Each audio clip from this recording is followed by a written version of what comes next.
Oke, baik. Terima kasih. Saya mengucapkan selamat pagi untuk kita semuanya. Salam jumpa dan mata kuliah yang baru, yaitu Pembinaan Warga Gereja. Namun sebelumnya kita akan berdoa dulu memulai perkuliahan kita. Yuk kita berdoa. Kami bersyukur kepada Tuhan atas anugerah Tuhan, kami boleh berjumpa pada saat pagi menjelang siang hari ini, yaitu dalam rangka melanjutkan perkuliahan di Salem GPT. Terima kasih Tuhan untuk waktu yang baik yang Tuhan telah sediakan kepada kami. Terpujilah nama-Mu Tuhan. Kami serahkan seluruh waktu ini ke dalam tangan Tuhan. Kami tahu kemampuan dan hikmat hanya bersumber dari Tuhan. Olehnya kami hikmat dan kemampuan untuk dapat menerima seluruh materi yang ada, tidak sekedar menjadi suatu pelajaran, tidak menjadi sekedar menjadi transfer knowledge, tetapi menjadi transfer spirit dalam kehidupan kami. Berkati semua yang turut serta dalam perkuliahan di tempat ini, biarlah kiranya Tuhan pimpin dan sertai kami semua. Terpujilah nama Tuhan, urapi hamba-Mu, urapi seluruh mahasiswa yang ada. Dalam nama Tuhan Yesus Kristus, kami berdoa dan bersyukur, haleluya.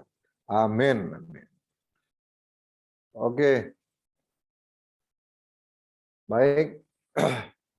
Tentu tadi Pak Lisman bilang saya ini dosen baru ya. Baru masuk di sini ya. Walaupun sejatinya saya sudah lama jadi dosen, walau tidak di Salem.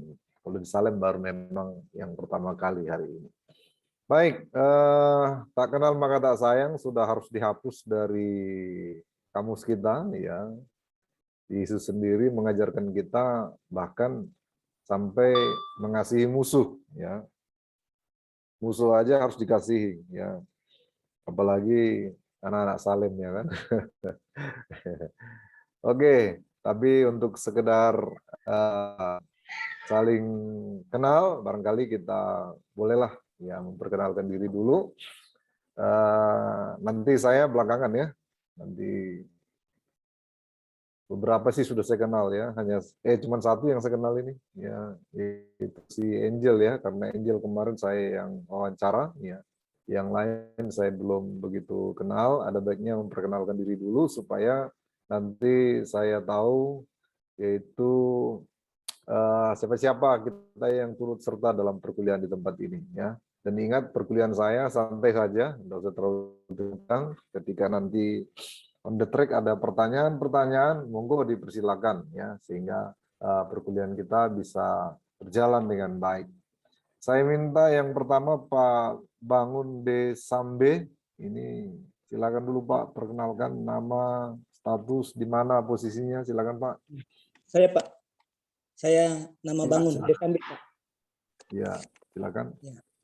Terima kasih Pak Elroy, sekalipun baru kenal sekarang Pak ya. Ya. Saya dari GPT Pak. Saya ikut istri ya, Gereja Betel Tabernakel. Sebenarnya saya orang lama, orang GPT. Karena ketemu istri Pak ya.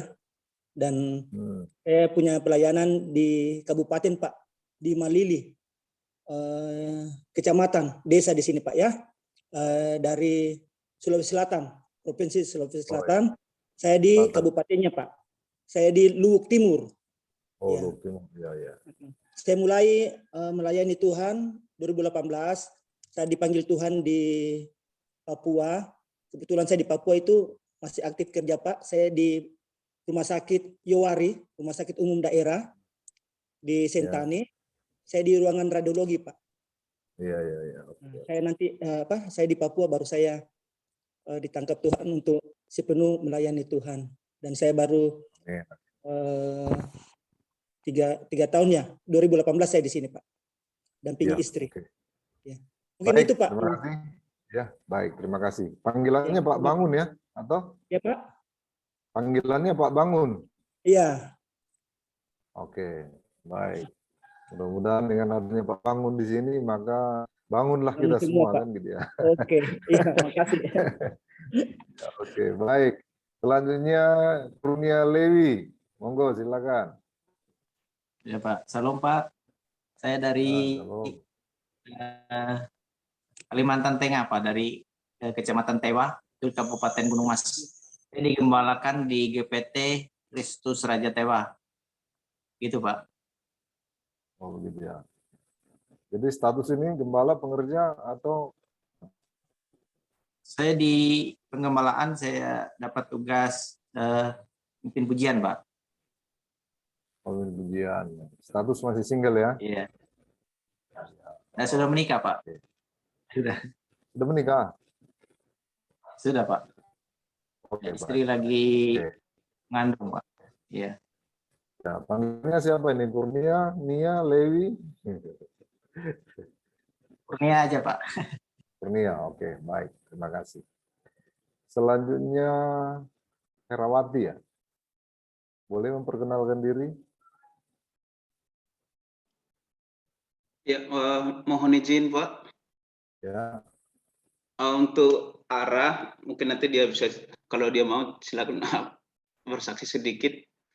Arah ini belum ada penggembalaan di mana baru terima Yesus. oh gitu. Baru terima Yesus, asalnya dari Sukabumi. Jadi saya karena dari arah sendiri bilang saya mau belajar dulu Pak. Jadi saya masukkan jadi pendengar untuk Oke. bisa saya bimbing setiap hari. Oke, Mungkin Ara baik. bisa ngomong sendiri sedikit Ya, bagaimana. saya minta perkenalan aja, nanti kalau masalah selanjutnya kita akan coba komunikasi. Ya, coba perkenalkan diri dulu. Oke, baik Pak. Baik. Salam, saya Ara Herawati dari Sukabumi, Pak. Ya. Sekarang tinggal di mana? Lagi di Surabaya. Oh, Surabaya. Oke, baik. Ya, selanjutnya Adiel. Ya, perkenalkan nama panjang saya Fiskar Adiel Sura, biasa dipanggil Adiel. Asal saya dari Manokwari, Papua Barat. Tempat pengembalaan saya di GPT Kristus Pengasih SP2. Ya, oke. Baik. Terima kasih, Adiel. Selanjutnya Ari Ersada. Ya, baik Pak. Selamat pagi bagi Pak Roy. Kenalkan Pak, nama saya Ari Esra Binem. Saya dari Kediri, Jawa Timur, dan saya digembalakan di GPT Eklesia Kediri, Pak. Oke, baik. Terima kasih ya. Inem ini Ya, Pak. orang Karo ini, kalau nggak salah. Iya, Pak. Batak Karo, Pak. Udah Jawa ya logatnya. Iya, oke. Baik, baik. Kemudian Gideon Ovel. Silakan Pak Gideon. Baik, terima kasih. Perkenalkan, nama saya Gideon Ovel, biasa dipanggil Ovel, pengembalaan di GPT Kristus Raja, Luk Banggai, Sulawesi Tengah. Oke, terima kasih. Angel sudah. Yang lain ini pendengar bagaimana? Stefani Apono. Ibu, boleh dong perkenalkan Shalom diri? Pak, perkenalkan nama saya Ibu Stefani Apono, pengembalaan di GPT Kristus Raja Timika, Papua. Oh iya. Oh ini Ibu Ibu Labok Labok. ya? Iya Pak. Oh, ya ada harus. Itu aja sudah hampir familiar ya. Iya Pak. Oke, baik. Terima kasih Ibu Stefani. Terima kasih Ya. Pak. Selanjutnya Murad Urbanus ini, silakan. Salam Pak, selamat pagi. Perkenalkan, Ya. nama saya Bonus Murad Silaban dari Sumatera Utara, tergembala di Gereja Kristus Alfa Omega, Jalan Sibulga Barus. Oke, ini sudah saya kenal kemarin Pak. Saya juga apa ini ya, wawancara ya. Oke, Ya, Pak Stefanus Sangka, shalom Pak. Apakah ini Stefanus Sangka yang saya kenal atau Kayaknya atau saya sangka-sangka saja ini? rupanya disangka yang sudah dikenal Ya, itu ya. ya. Selamat Ya, siang baik. Pak Roy, Terima kasih, senang Pak. sekali kita Ya, jumpa di selamat sini siang. dan kami hadir untuk mendengarkan apa yang dipercayakan kepada Bapak untuk sampaikan kepada kami yang ada di kelas ini. Selamat siang. Mungkin untuk perkenalan lebih jauh nanti ke depan lagi karena sudah lama kita kenal. Posisi saya sekarang Pak, kalau dulu Bapak kenal saya di Toraja, kemudian saya di Sulawesi Tengah, sekarang di Kalimantan Timur Pak, tepatnya di Kota Balikpapan, merintis satu gereja baru. Iya. Merintis Salam tapi berkeluarga, perintisannya langsung sehat besar ya. selalu. Merintis tapi perintisannya langsung besar ini. Oke, Ya, baik. bantu doa Mohon izin Pak Pak Roy. Indonesia. Ya. Oke, Ari Ersada semua sudah ya. Baik kalau begitu. Wisnu, Pak Wisnu, ada Wisnu ini. Apakah Pak Wisnu Halo. monitor? Ya, Halo, shalom. Pak Roy. Ya. Perkenalan Pak ya. Iya. Saya tinggal di Salatiga Pak. Iya. Iya. Pelayanan di? Saya pelayanan di Gereja Imam Besar Sorong Pak. Lewat online sementara ya. Iya, oke. Ya. Baik, terima kasih untuk perkenalan Bapak Ibu, saudara-saudara sekalian. Ternyata di sini ada senior saya juga, Pak Stefanus Sangka ya. Jadi saya mohon izin dulu ya. Berbicara sini Jangan tidak Pak, duduk di sini tidak ada senior. Yang senior itu dosen. Tidak bermaksud menggurui, tetapi ya kita berbagi di sini. Oke, baik. Saya selanjutnya perkenalkan diri saya. Ya, saya akan share screen aja lah ya, biar bisa kita lihat dengan baik. Perkuliahan kita beberapa hari ini, yaitu dengan suatu mata kuliah namanya Pembinaan Warga Gereja, yang nanti dalam perjalanannya akan saya singkat, yaitu PWG. Ya. Jadi semuanya nanti akan disingkat dengan PWG.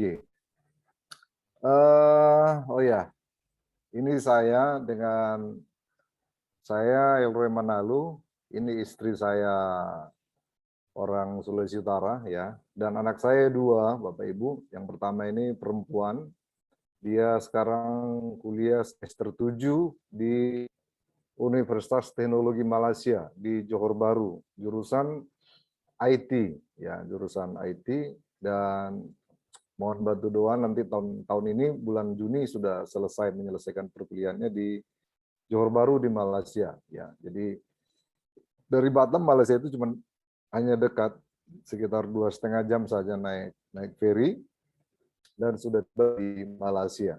Dan kemurahan Tuhan, dia diterima kuliah di sana setelah melalui banyak proses waktu itu, dan nggak terasa juga sekarang sudah hampir selesai.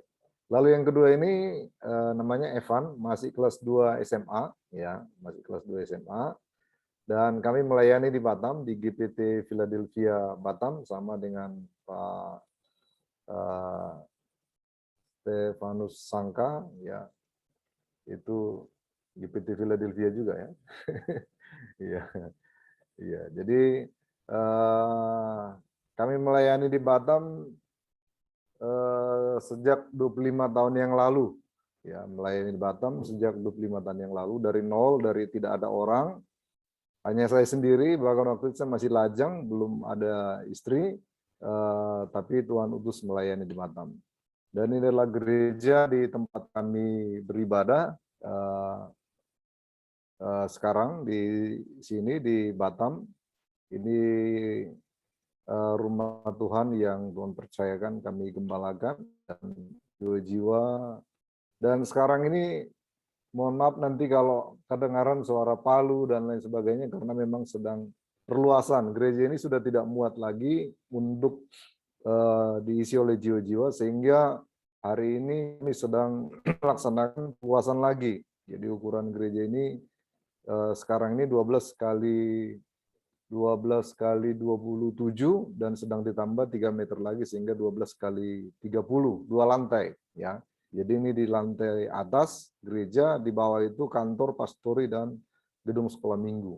Jadi inilah posisi pelayanan kami, saudaraku, di gereja. Dan ini adalah para pelayan-pelayan di gereja. Dan oleh kemurahan Tuhan sampai hari ini Tuhan masih terus berkembangkan jiwa-jiwa.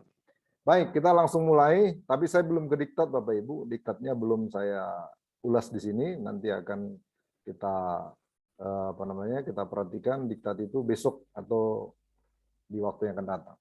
Saya ingin sharing dulu pertama, atau sebelumnya saya ingin ngecek dulu apakah suara saya terdengar dengan baik, supaya nanti jangan sampai saya santai sendiri. Boleh dikasih jempol kalau terdengar bagus suara saya? Jelas, Pak. Jelas, Pak. Oke, ya baik. Terima kasih. Jelas. Nah, nanti saya tidak mau bicara sendiri. Saya mengajak nanti saudara-saudara juga turut mengambil bagian dalam perkuliahan ini, antara lain kalau ada masukan-masukan, kalau ada pendapat-pendapat yang ingin disampaikan, maka pendapat akan kita bahas secara bersama-sama. Nah, ini ada beberapa asumsi kondisi jemaat di masa kini mengapa memerlukan pembinaan warga gereja. Yang pertama, kita menemukan banyak jemaat yang lemah, ya, lemah secara iman, lemah ekonomi, lemah dalam berbagai bidang. Maka orang-orang ini perlu yang namanya pembinaan. Lalu ada yang bimbang, ya, bimbang menentukan apa saja. Mungkin yang anak muda bimbang menentukan masa depan, dan juga dalam kebimbangan apakah saya ini bisa ditolong Tuhan dan lain sebagainya. Lalu kemudian ada yang sakit, baik sakit sementara maupun sakit permanen. Nah, inilah orang-orang yang akan kita layani, kita bina di hari-hari ini. Ya, banyak ini yang sakit sekarang, ya, karena penyakit ini terus datang menghantui, yaitu dunia ini, khususnya pandemi yang tidak berkesudahan. Sampai hari ini masih ada varian Omikron namanya, ya. Tetapi kita berdoa supaya bangsa kita segera pulih dari situ. Lalu kemudian ada yang khawatir, ya, khawatir. Nah, saya mau katakan bahwa kekhawatiran itu sesuatu yang manusiawi, ya. Walaupun kita pernah khawatir, ya, jangan bilang saya nggak pernah khawatir. Ya. Saya juga pernah khawatir, ya. Ya, banyak kekhawatiran tentunya, ya, banyak kekhawatiran dalam diri manusia. Lalu kemudian ada yang tidak dewasa rohani, sudah tua tapi tidak dewasa rohani.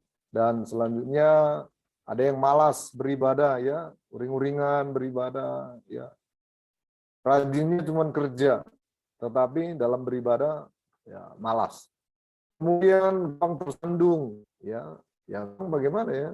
Sekarang ini banyak jemaat yang gampang sekali tersandung, ya. Bahkan sering juga tersandung kepada Tuhan, ya. Pendetanya gemuk, dia tersandung, ya. Pendetanya kurus juga seperti Pak Stefanus Sangka, tersandung juga dia. Ini kenapa gembala kami kurus, ya? Ya, semua salah, ya, tersandung. Lalu kemudian, ya, tidak ada waktu untuk beribadah. Ya. Kayak di Batam ini, Bapak Ibu sekalian, melebihi Tuhan. Ya, Tuhan aja 6 hari kerja, hari ke-7 istirahat. Kalau di Batam itu 7 hari kerja, non-stop. Jadi saya bilang kalian itu lebih kuat dari Tuhan, ya, karena 7 hari kerja. Nah, ini orang-orang seperti ini yang harus dibina. Kemudian terbawa arus duniawi. Ya.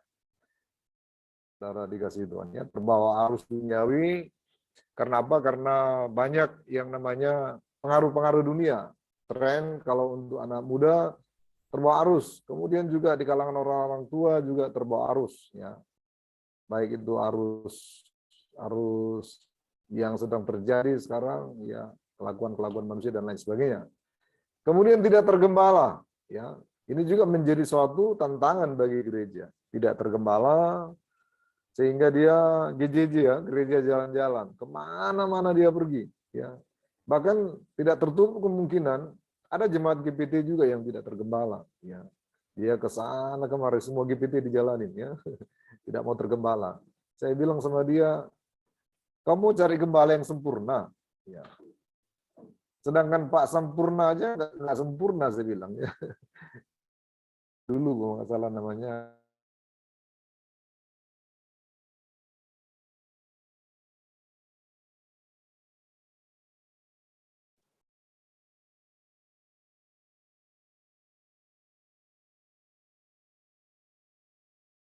Cek Ya, pendeta Pak sempurna. Elroy. Jadi kalau dia sempurna, maka dia tidak di dunia ini. Ya, ibadah hanya tradisi. Bagaimana Pak? Terhilang tadi Pak, mungkin sinyal terputus Pak. Ya, mohon maaf, memang kadang-kadang begitulah. Ya, di sini sinyalnya putus-putus. Tapi nggak apa-apa. Ya, ketahuan nanti itu ya. Ya, kemudian tidak sungguh-sungguh, sudah ibadah, udah apa namanya, sudah lama menjadi anak Tuhan tapi tidak sungguh-sungguh. Nah, ini kondisi jemaat masa kini menurut asumsi saya. Coba kita tambahkan, ya, saya minta dulu Pak Bangun.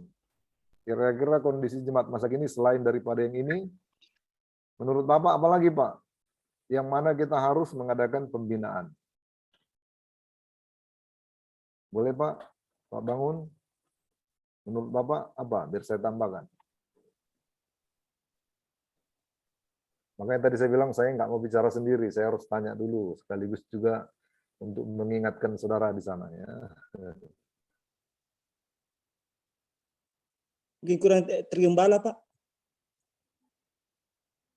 Halo, kurang tergembala.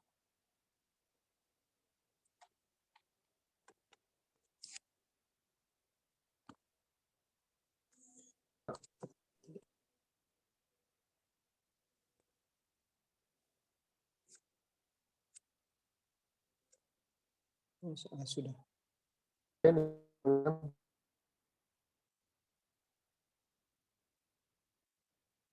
Ya, kita bersabar dulu ya, mungkin sinyal Pak Roy kurang bagus. Videonya tidak bergerak ya.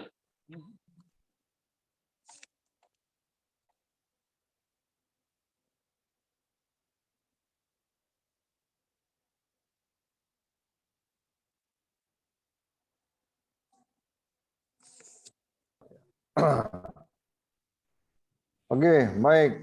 Siapa yang bisa tambahkan tadi? Saya menyampaikan bahwa kondisi jemaat masa kini, silakan ada yang bisa tambahkan ini? Hanya halo, Pak Elroy.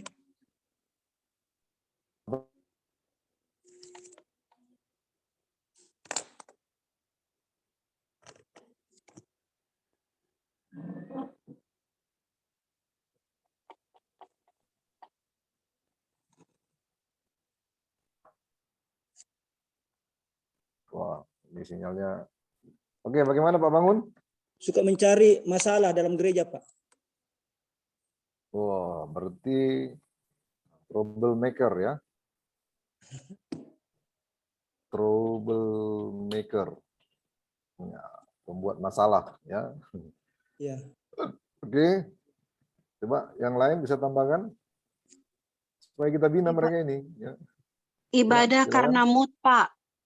Mood baik ibadah, mood tidak baik tidak ibadah. Oh, berarti apa itu namanya ya? Ya.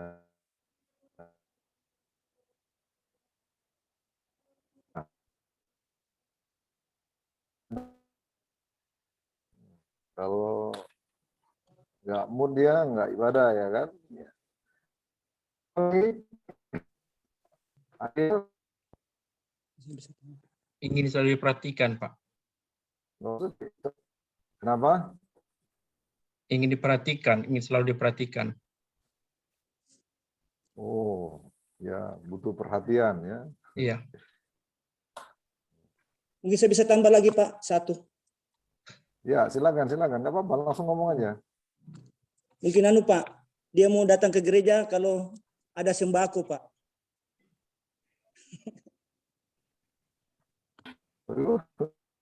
Iya, dia cuma mau cari berkat jasmani saja.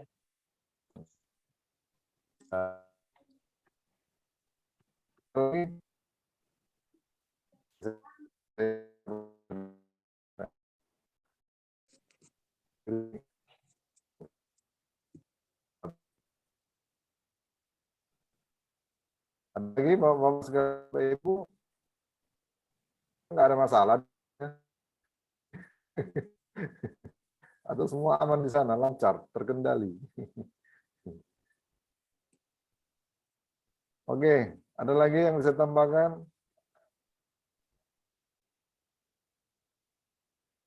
Mungkin datang ibadah pas Natal aja, Pak. Oh, berarti ini Kristen musiman ya? Musiman.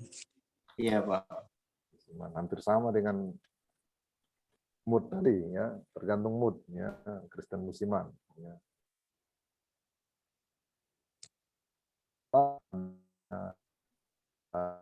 Natal Paskah gitu ya. Ya, aneh-aneh manusia ini ya. Oke, ada lagi ya. Mohon izin Pak Elroy, mohon izin. Mungkin Bapak bisa ditutup dulu videonya supaya suaranya lancar keluar, Pak. Ya nggak apa-apa ya teman-teman ya. Bapak Roy tutup video Iya, Pak. supaya suaranya bisa kita dengar. Iya, Pak.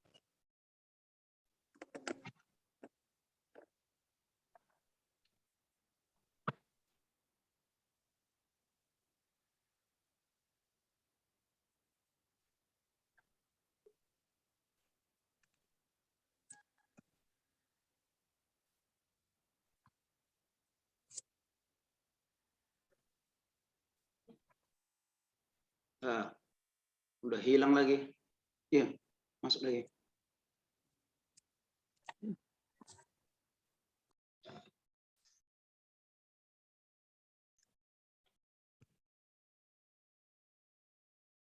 Cek, Pak Elroy.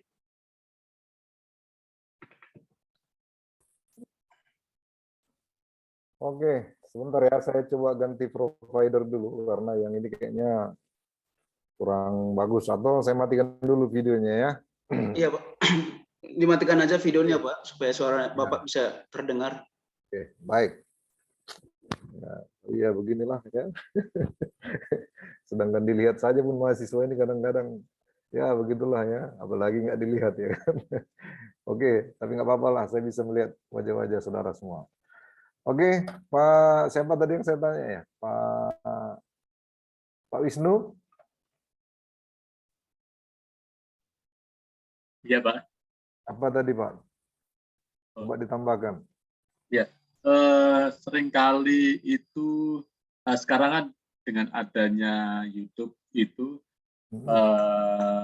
mereka lebih suka mungkin karena apa ya, mungkin waktu dan sebagainya, mungkin mereka lebih suka itu Pak, lihat di online juga. Pada online ya.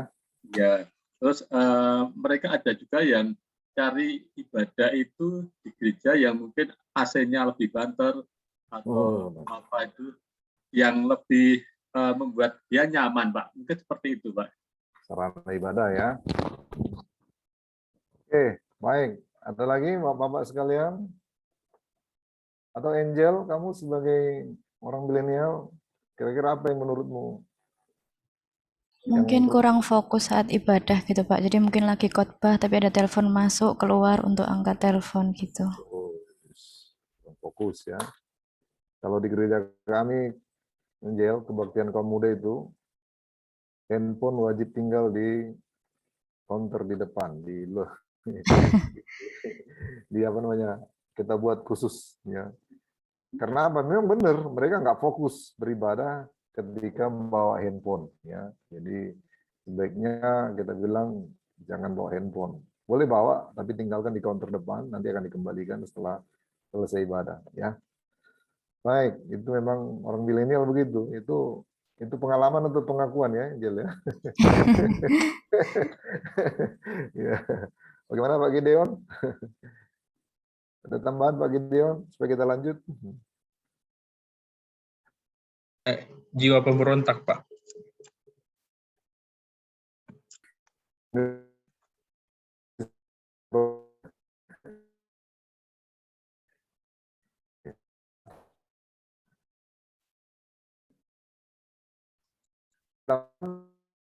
Maaf Pak Roy, tidak ada suara kami dengar. Maaf, Pak. Iya.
Ya. Kadang-kadang nanti jadi salah tangkap kalau ibadah online ini. Ya. Oke, baik, ini tadi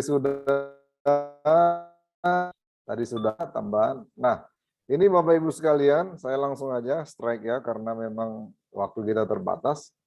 Kondisi-kondisi tadi itu mengharuskan adanya pembinaan bagi warga gereja. Jadi mau atau tidak mau, suka atau tidak suka, karena memang dalam pelayanan itu banyak yang namanya penghalang, banyak yang namanya hambatan, maka harus kita mengadakan pembinaan bagi warga gereja. Dan ini sangat penting.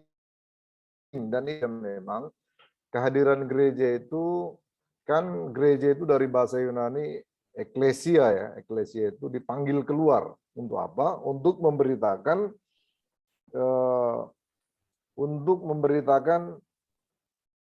ya terang firman Tuhan kepada orang.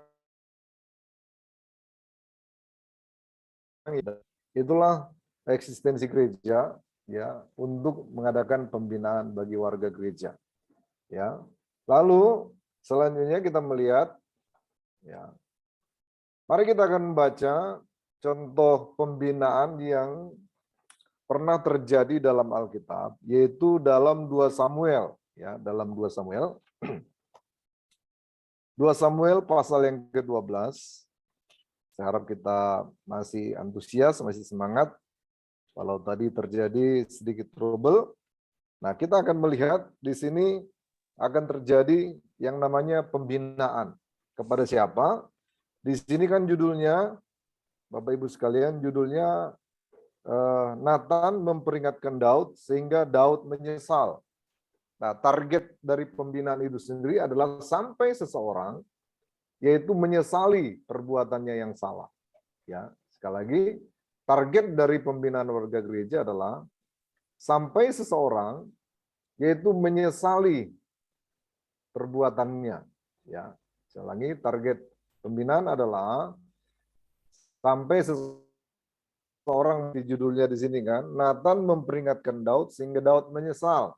Nah, tapi aneh juga, banyak gereja di hari zaman ini sudah diperingatkan tidak nyesal-nyesal ya. Tapi kita bersyukur, kita harus optimis dan yakin bahwa ketika terjadi pembinaan maka ada hasil dari pembinaan itu. Saya lanjut. Kita melihat Bapak Ibu sekalian, di sini ayat 1, boleh dong minta tolong Adiel, coba kamu baca, atau siapa yang bisa baca ayat 1? Saya, Pak. Tuhan silakan, Pak mengutus Bangun. Nathan. Ya. Saya ulangi. Tuhan mengutus Pak. Nathan kepada Daud. Ya, Dia Pak. datang kepada Daud dan berkata kepadanya, ada 2 orang dalam suatu kota, yang seorang kaya, yang lain miskin. Ya, stop. Nah, perhatikan Bapak Ibu sekalian, ya, pembinaan itu terjadi dimulai dari Tuhan mengutus Nathan kepada Daud. Nah, maka pembinaan itu harus proaktif. Tuhan mengutus. Berarti apa? Tuhan menghendaki terjadi pembinaan. Karena di sini kan Daud dalam pasal yang ke-11, Daud kan mengalami suatu kesalahan. Ya.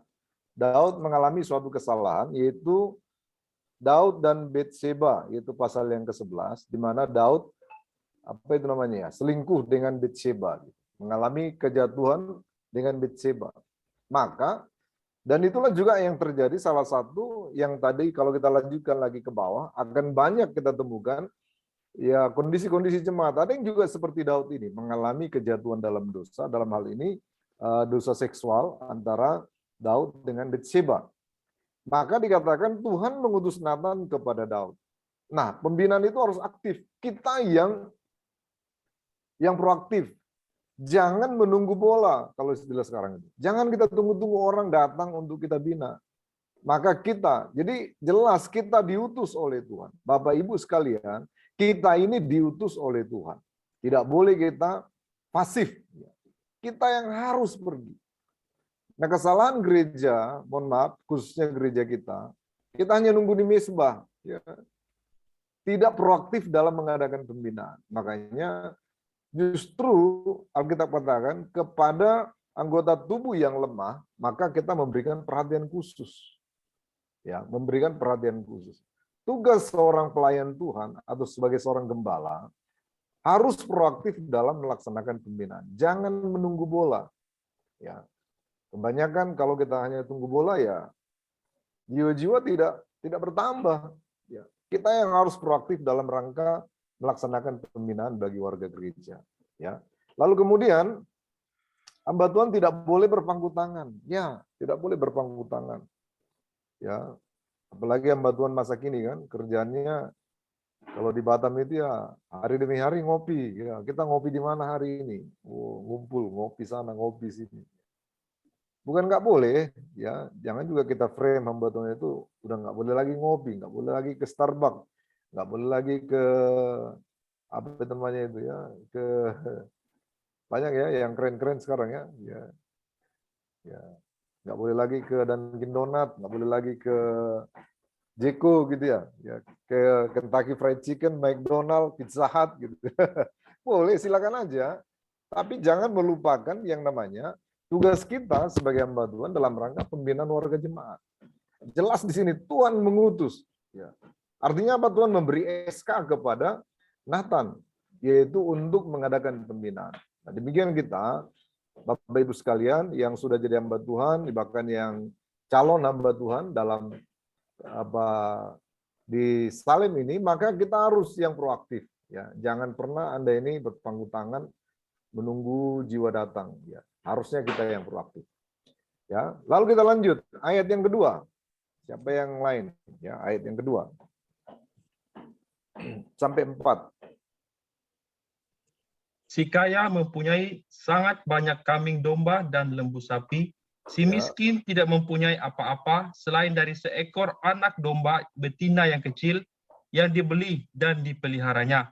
Anak domba itu menjadi besar padanya bersama-sama dengan anak-anaknya, makan dari suapnya dan minum dari pialanya, dan tidur di pangkuannya, seperti seorang anak perempuan baginya. Pada suatu waktu, orang kaya itu mendapat tamu, dan ia merasa sayang mengambil seekor dari kambing dombanya atau lembunya untuk memasaknya bagi pengembara yang datang kepadanya itu. Jadi ia mengambil. Ya. Oh ya, terus. Jadi ia mengambil anak domba betina kepunyaan si miskin itu dan memasaknya bagi orang yang datang kepadanya itu. Nathan di sini mendatangi Daud, nggak langsung main ketok aja, enggak. Jadi ketika kita membangun atau membina warga gereja, jangan langsung penghakiman terjadi. Ketika kita melihat seseorang dalam kesalahan, jangan kita langsung menghakimi dia. Ya, jangan langsung menghakimi dia. Saya pikir jago juga ini Om Nathan ini. Ya, dia pergi kepada Daud, dia nggak langsung bilang, Daud, kau kemarin berdosa dengan Bathsheba ya. Maka terkutuklah kau karena dosamu. Tidak. Kesalahan hamba Tuhan juga di hari-hari ini, ya pekerjaannya hanya menghakimi. Ya, ingat baik-baik, kita ini tidak hidup pada zaman para hakim-hakim. Sehingga tugas kita menjadi hakim, tidak boleh. Ya, tugas kita adalah yaitu membina mereka. Nah, saya buat di sini begini. Ya. Perlu strategi dalam pembinaan. Nah, strategi Nathan adalah yaitu dengan berilustrasi. Tapi ingat, tidak semua sama strategi, beda orang, saya klik lagi di sini, beda orang, maka beda strategi. Ya. Jadi tidak semua sama. Ya. Beda orang, beda strategi. Nah, strateginya Nathan adalah berilustrasi. Nah, dari sini kita lihat, Bapak Ibu sekalian, jangan anti juga dengan ilustrasi. Ya. Tapi ilustrasinya harus ilustrasi yang benar-benar ideal, yang benar-benar nyambung gitu loh. Jangan kita buat ilustrasi yang ngarang-ngarang. Loh, di sini kan Nathan membuat ada 2 orang kaya. Ada 2 orang dalam satu kota, yang seorang kaya, yang lain miskin. Jadi kan suatu strategi dalam pembinaan. Nah, Tidak sama strategi pembinaan terhadap orang muda dengan orang tua. Ya, ingat baik-baik, tidak sama pembinaan atau strategi pembinaan terhadap orang muda dengan orang tua. Terhadap orang berpendidikan dengan orang biasa. Nah, ini kan yang akan dibina oleh Daud ini kan dibina oleh Nathan ini kan raja. Ingat ya bahwa waktu itu kondisi atau statusnya Daud adalah raja. Jadi bukan kaleng-kaleng ini yang sedang dibina ini. Yang sedang dibina ini Raja Israel loh. Maka dia perlu strategi. Nah Bapak Ibu sekalian, ketika kita ingin membina seseorang, kita lihat dulu siapa dia. Maka kita minta hikmah dari Tuhan, supaya kita ada strategi dalam rangka pembinaan warga gereja tersebut. Jangankan membina, mengusir setan aja pun harus ada strateginya Bapak. Ya. Saya beberapa kali dipanggil untuk dulu mula-mula pelayanan itu, saya pikir itu cara Tuhan bagi saya. Yang pertama, untuk meyakinkan saya bahwa saya ini adalah hamba Tuhan, ya, meyakinkan saya bahwa saya adalah seorang hamba Tuhan. Maka waktu itu sengaja Tuhan buat, saya ingin bersaksi dulu sedikit ya, saya buka dulu ya. Sengaja Tuhan buat waktu itu, waktu saya baru buka pelayanan, masih sangat muda, makanya saya bilang, kalau lihat wajah saya kan masih muda nggak saya? Tapi pelayanan sudah 25 tahun, Pak. Ya. Dulu saya Lempinel angkatan 21 tahun 95 di Johor, ya. Angkatan 21 di Lempinel. Waktu itu saya memulai pelayanan, banyak orang yang kerasukan setan saya lihat. Ya. Tapi strateginya beda-beda. Mengusir setan itu strateginya beda-beda. Nah, suatu saat ada seorang nelpon saya, jemaat kita. Tengah malam dia telepon saya, kira-kira jam 2 dini hari lah. Ya. Oh, data ke tempat, nah itu gembala itu handphonenya harus aktif Pak, ya Pak bangun ya, handphonenya harus aktif 24 jam. Ya. Jangan handphone nggak aktif ya kan. Bayangin saya jam 1:30 dini hari ditelepon sama jemaat. Ya, Om, mohon maaf mengganggu Om. Oh enggak, saya enggak terganggu gitu ya. Kalau harus begitu ya.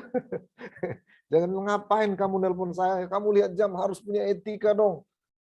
Gembala jam segini kamu bangunin, nggak boleh. Gembala itu handphonenya harus aktif 24 jam, Pak Wisnu ya. Ya.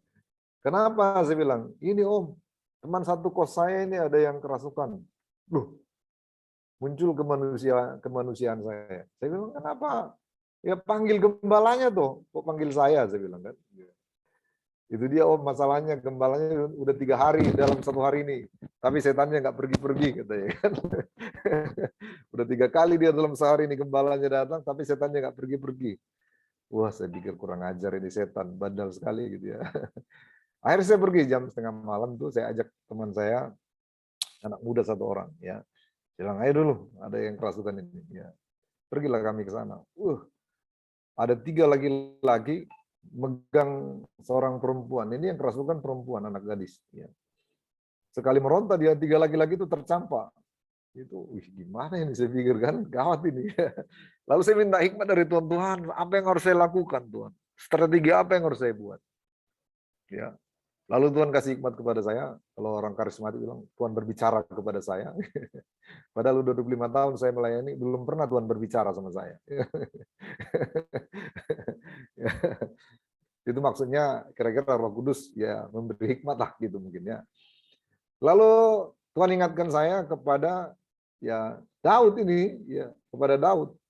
Ketika Daud bermain kecapi, maka roh jahat yang ada pada Saul itu minggat gitu ya. Oh iya kalau begitu. Tapi persoalannya kami harus nyanyi lagu apa ini ya kan? Karena itu bukan orang gereja kita semua kan. Kalau orang gereja kita semua ya bisalah kita nyanyi apa ya? Ya. Nyanyi apa yang cocok untuk mengusir setan ya? Contohnya darahnya domba Allah. Darahnya anak domba atau ada kuasa dalam darahnya. Nah, persoalannya kan bukan satu gereja kita. Nah, Tuhan kasih hikmat lagi strategi. Ya sudah, nyanyi haleluya 12 kali kan. Wong haleluya toh masa nggak bisa gitu ya. Nyanyilah kami haleluya. Baru haleluya pertama setannya meronta-ronta. Haleluya. Saya bilang kalian nyanyi terus ya haleluya. Pokoknya ikut aja lah, haleluya. Belum sampai 12 kali haleluyanya Bapak Ibu. Saya berdoa, mengusir setannya, setannya langsung berangkat, ya, minggat langsung. Ya. Jadi jadi kadang-kadang kita on the track dalam perjalanan pengusiran setan itu. Tuhan kasih strategi. Ya. Tidak sama. Satu kali ada lagi begitu. Ya. Pulang kerja dia pagi-pagi, rupanya kerasukan setan di perusahaan. Sampai di rumah, udah kerasukan setan. Dia udah nunggu saya di pintu. Lalu dia pelototin saya, Tuhan, tolong saya. Minta strategi, Tuhan. Dia pelototin saya. Saya pelototin balik dia. Tuhan bilang, ayo pelototin lagi. Saya tanya, kamu kenal sama saya? Kenal. Siapa? Om Roy, katanya. Ya sudah, kalau kamu kenal sama saya, ikut saya, saya bilang. Saya bilang, Tuhan Yesus. Dia bilang, Sus. Bukan Sus, emangnya saya perempuan apa ya? Tuhan Yesus. Dia ikutin saya. Akhirnya sampai sempurna dia bilang Tuhan Yesus, setannya udah pergi. Bayangkan itu ya. Jadi berbeda-beda strategi. Jadi Daud ini strateginya yang dilakukan oleh Nathan itu berbeda. Nah, satu kali ada seorang ibu, jemaat kami itu, kalau ke gereja dia dimarahin sama suaminya. Kadang-kadang ya terjadi kekerasan. Dia ditampar sama suaminya ketika dia pergi ke gereja. Satu kali ibu ini nangis. Saya lihat mukanya merah dan matanya sembab gitu. Sepulang ibadah saya tanya, "Ibu kenapa?" "Iya Om, mohon bantu doa Om. Suami saya tadi tampar saya waktu saya pergi beribadah." "Wah, segitunya?" saya bilang. "Iya Om." Saya tanya sama dia, "Oke, kalau begitu jam berapa suamimu ada di rumah?" "Kenapa rupanya Om?" "Ya, saya mau datang kunjungan ke rumahmu," ya kan, membina kan. Saya mau jumpa dulu sama suamimu itu, kayak mana sih modelnya kok? Oh, orang ke gereja kok dilarang gitu ya. Ya, kalau ke tempat lain ya bolehlah dilarang. Ke gereja jangan dilarang. Itu dia Om. Kadang-kadang dia pulang jam 2 pagi, jam 3 pagi. Perginya ya pagi gitu. Jadi lebih lama nggak sadar daripada sadar kan gitu ya. Wah, ini gimana cara membinanya ini kan gitu ya. Bayangkan Bapak Ibu lebih lama nggak sadarnya daripada sadarnya ini Bapak. Oke, kalau gitu saya akan berdoa. Tapi kamu yakin nggak? Ibu yakin nggak bahwa suaminya bisa berubah? Om, yang bukan omnya jadi istrinya. Ya. Bukan manusia lagi tuh Om. Udah binatang itu katanya kan. Wah, ini perkataannya ini nggak betul saya bilang. Saya tanya lagi, kamu yakin nggak bahwa dia bisa berubah? Om katanya kan. Ya, kayaknya dia udah hopeless gitu ya. Udah ragu bahwa dia bisa berubah nggak gitu. Karena memang dia sudah tua, sudah 50-an lah ibu ini. Dan suaminya itu sekitar 50-an juga. Tapi ya kayak gitu. Ya, bayangin udah mau mendekat garis akhir pun masih kayak gitu kelakuannya kan. Ya sudah, berdoalah. Kiranya Tuhan buka waktu, kalau saya ke rumahmu, suamimu ada di rumah. Bener, saya pergi ke sana sore-sore jam 3 gitu ya. Suaminya ada. Ya kan? Dia bilang, Horas katanya. Kan. Bapak ini ya, saya bilang. Iya, saya. Bapak siapa katanya kan? Oh, saya ini pendetanya ibu, saya bilang. Pendetanya, ya pendeta kalian lah, saya bilang kan. Oh, Bapak tuh pendetanya katanya. Pantesan istri saya rajin ke gereja katanya. Enggak lah, bercanda.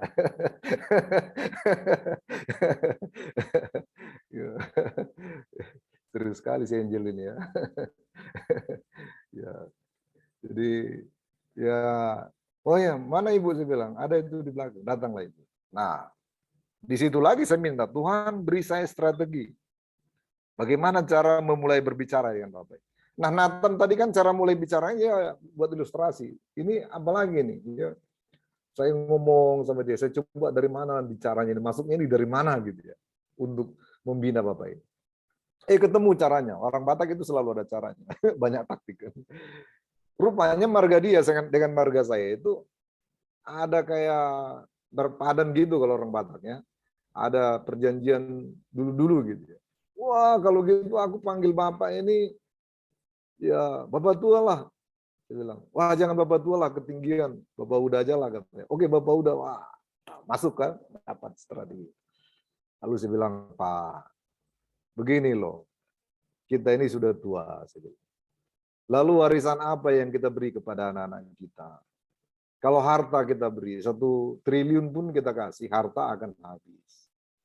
Berilah keteladanan bagi anak-anak kita dengan cara setia beribadah, melayani Tuhan.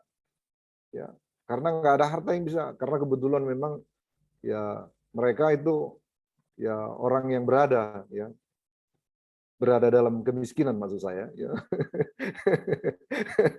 Ya, mereka itu orang yang berada dalam kemiskinan gitu. Ya. Lalu saya bilang, Bapak ini apalah yang akan kita tinggalkan kepada anak-anak kita? Tinggalkanlah keteladanan, tinggalkanlah iman. Nunduk-nunduk si Bapak itu. Iya, iya Mang, iya Mang. Tahu nggak saudara-saudara, mujizat terjadi. Ya. Minggu depannya, Bapak itu ngantar istrinya ke gereja. Kan udah ada prestasi itu ya. Ya. Saya tanya, Bu, siapa yang ngantar tadi? Kok nggak masuk ke dalam? Iya, si Bapak yang ngantar, katanya. Wih, saya tos Ibu. Wah, tos. Yakin nggak nanti Bapak itu akan masuk ke gereja? Ya lah Om, didoakan lah. Inilah Ibu ini. Gak yakin, saya bilang kan. Yakin nggak, saya bilang kan? Yakin Om. Sebulan kemudian Bapak itu duduk barengan bersama dengan istrinya.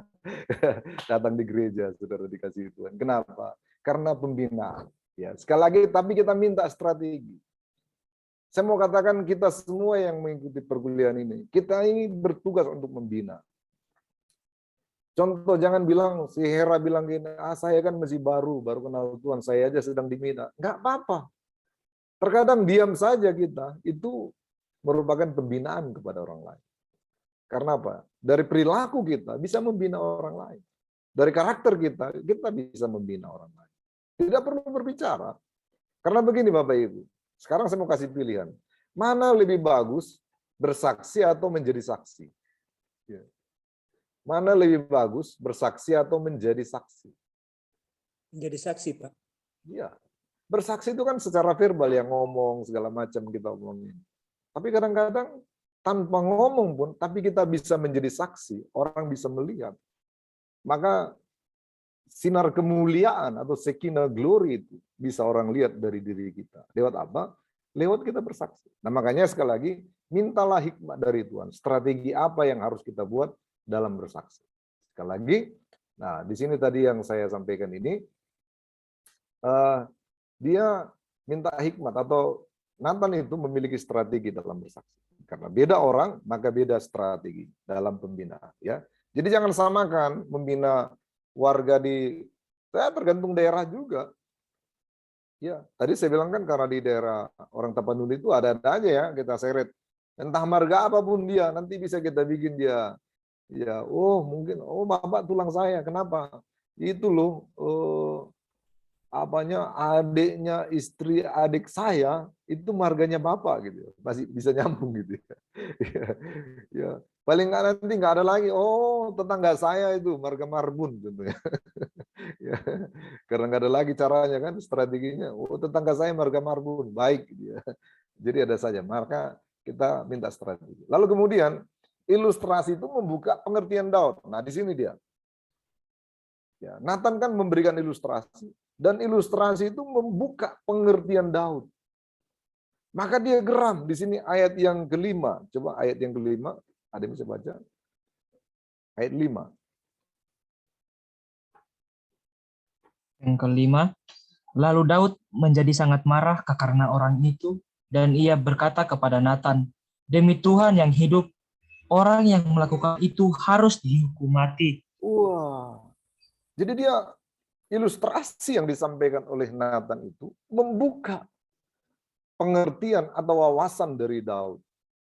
Ya, membuka wawasan dari Daud sehingga Daud ngerti bahwa dia salah gitu. Tapi dia belum tahu bahwa yang disasar oleh Nathan itu dia gitu. Ya, dia malah marah. Nah, makanya sini saya buat ayat yang ayat yang ke-5 ini Daud merespon. Nah, pembinaan itu Bapak Ibu sekalian, sampai harus yang kita bina itu merespon respect terhadap kita. Ya. Dia merespon. Strategi pembinaan harus sampai membuat orang respon terhadap firman Tuhan. Ya, ketika kita membina seseorang, kita buat dia sampai respect terhadap firman Allah. Nah, itu tidak mudah juga ya. Perlu nanti dalam slide berikut saya sampaikan, perlu kekuatan dari Roh Kudus agar kita mampu membuat orang yaitu merespon terhadap firman Allah, terhadap pembinaan. Sekali lagi saya harus ingatkan, yang dibina oleh Nathan ini bukan kaleng-kaleng, raja loh, raja Israel sedang dibina oleh dia. Ya, tidak mudah membina seseorang yang berpangkat tinggi. Ya, satu kali saya sedang membina seseorang, dia S2 Bapak Ibu. Dia seorang kepala sekolah, dia S2 dari gereja tradisi, lalu ya tidak mudah, saya minta strategi dari Tuhan. Tuhan tolong beri saya hikmat untuk membina orang ini. Sampai akhirnya dia berlutut menyembah Tuhan.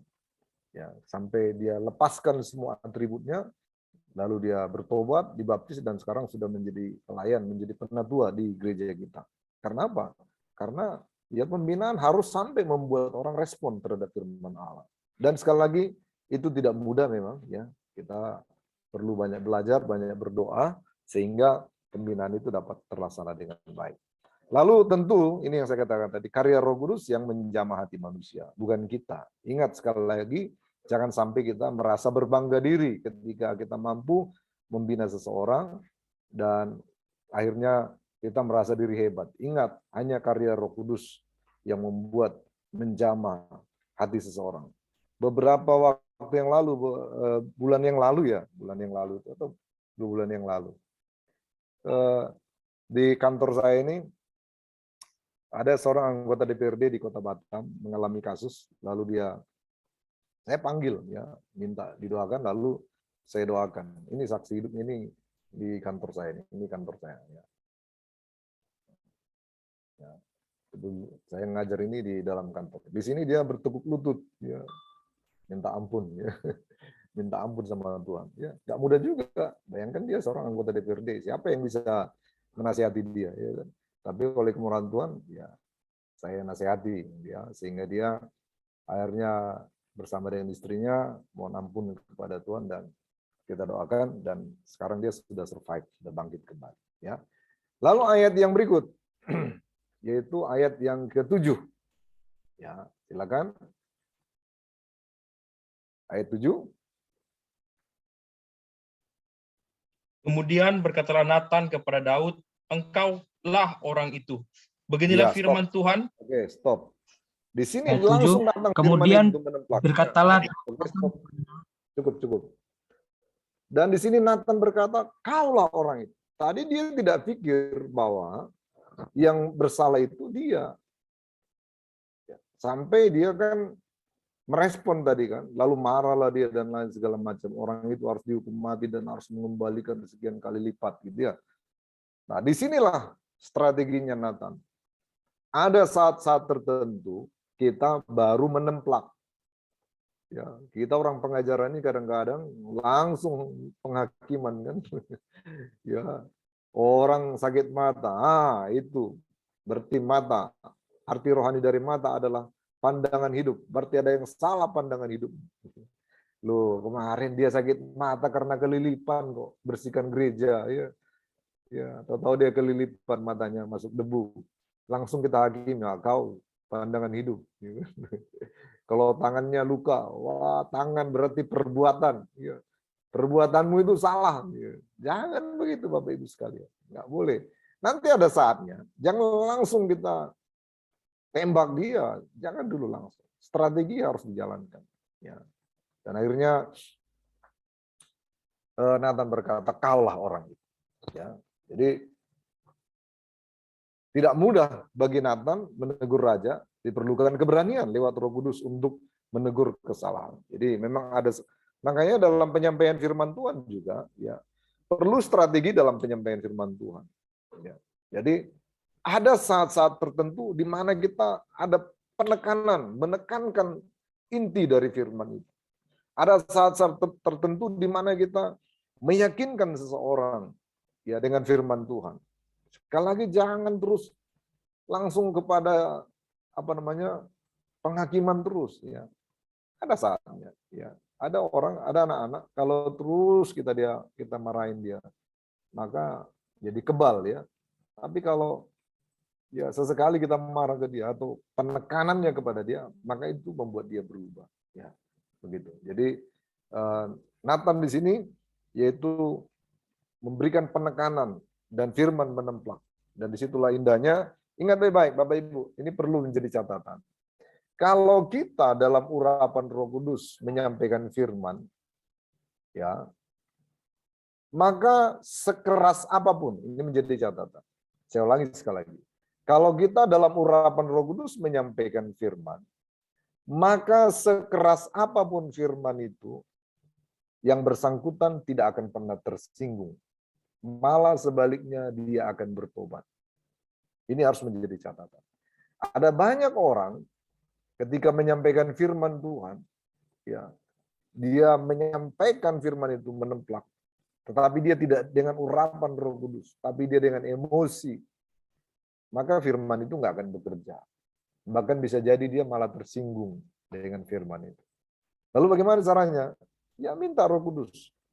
Makanya jangan pernah sengaja-sengaja ingin menemplak seseorang. Biarlah firman itu yang bekerja di hatinya, sehingga lewat firman itu dia mengalami perubahan. Ya. Dan ingat, jadilah diri sendiri. Ini harus perlu saya katakan juga. Jadilah diri sendiri. Suatu kali dulu zamannya Om Yu. Om Yu itu di atasnya Ompong. Ompong ya, kalau dulu kita kan Yerusalemnya di Surabaya gitu ya. Sekarang Om Paulus Budiono, sebelum Om Paulus Budiono Ompong. Sebelum Ompong namanya Om Yu. Om Yu itu pernah khotbah begini. Ya, keras memang. Di hadapan jemaat dia bilang, "Saudara-saudara, kalau tidak mau tergembala di sini, gereja Lema Putra ini pintunya ada banyak. Silakan keluar dari sini." Ya. Keras nggak itu? Keras, tapi dalam urapan Roh Kudus. Ada yang keluar? Nggak ada, malah tambah jemaatnya. Ya kan? Nah, datanglah kawan-kawan hamba-hamba Tuhan. Dia copy paste itu di kampungnya. Ya, dia berkhotbah di kampung. Ya. Saudara-saudara dikasih Tuhan. Kalau saudara tidak mau tergembala di sini, pintu gereja ini terbuka lebar. Silakan keluar. Minggu depannya keluar semua jemaatnya. Minggu depan semua keluar jemaatnya. Karena apa? Yang pertama, dia tidak dalam urapan. Yang kedua, dia mengcopy paste orang lain. Ingat baik-baik, sekali lagi, jangan pernah tiru-tiru orang lain. Ya, jadilah diri sendiri, ya kan? Serius, itu terjadi di kampung, ya. Dan akhirnya jemaatnya pindah semua. Lalu dia curhat, wah ngeri juga. Kenapa ngeri? Ya aku khotbahkan seperti khotbah Om Yu itu, habis semua jemaat saya katanya. Ya Pak Stefanus ya. Kenapa? Karena dia ikut-ikutan. Jangan jadi orang lain, jadilah diri sendiri. Yang paling penting adalah dalam urapan Roh Kudus. Ketika seseorang dalam urapan Roh Kudus, saya yakin sekencang apapun khotbah kita, sekeras apapun, seperti Nathan ini, keras itu Bapak Ibu. Bayangkan raja dibilang, engkaulah orang itu. Wah, itu kalau orang Batak, Nathan itu lebih kencang lagi itu. Ya, kaulah itu gitu. Mungkin kalau orang Jawa dia, lai kui sampean lah itu ya kan, lebih lembut lagi. Tapi kalau orang Toraja kan hampir sama juga dengan orang Batak kan. Engkaulah orang itu. Persoalannya tersinggung nggak Daud? Nggak tersinggung, malah dia bertobat. Ya, saudara dikasih Tuhan. Nah, amin. Kita lanjut. Ya. Kita lanjut lagi, luar biasa ini pembinaan. Ya, bentar. Ayat 7 sampai 9. Yuk, siapa lagi yang baca ayat 7 sampai 9? Kemudian, yuk, siapa yang mau baca? Ayo Adil, kamu aja lah yang masih muda. Ya, ayat yang ke-7. Kemudian berkatalah Nathan kepada Daud, engkaulah orang itu, beginilah firman Tuhan Allah Israel, akulah yang mengurapi engkau menjadi raja atas Israel. Dan dia mengingatkan ini, pelan-pelan ya, dia mengingatkan kebaikan Tuhan. Kamu itu loh Daud, aku yang urapi kau jadi raja. Ya. Jadi raja. Ingat, kau itu dulu dari ladang-ladang. Ya. Masih ingat Bapak Ibu sekalian ya, waktu terjadi kontestasi pemilihan raja di Israel, Daud itu di mana posisinya? Tidak masuk nominasi. Bapaknya Isai tidak mengeluarkan Daud ketika Nabi Samuel berkata, ya, ayo salah satu anakmu ini akan dipilih jadi raja, gitu ya. Yuk keluarkan semua anakmu. Maka yang dikeluarkan oleh Isai adalah anak-anak yang ganteng-ganteng yang berprestasi. Setelah semua lewat, Tuhan bilang kepada Samuel, wah nggak ada ini yang dipilih.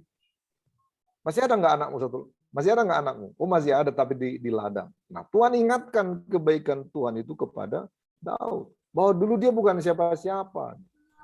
Ini pun harus menjadi sadar. Saya juga begitu. Saya harus sadar. Nanti besok lusa kapan-kapan akan saya tampilkan profil pelayanan saya dari nol itu ya. Ya. Saya ini bukan siapa-siapa. Saya dulu datang ke Batam itu nggak bawa apa-apa, cuma bawa rangsel 1 Alkitab, nggak bawa apa-apa. Kalau sampai hari ini saya bisa melayani Tuhan, perlu diingatkan. Ya, makanya senang dengan lagu Psalm 175 itu ya, ingatkan daku ya.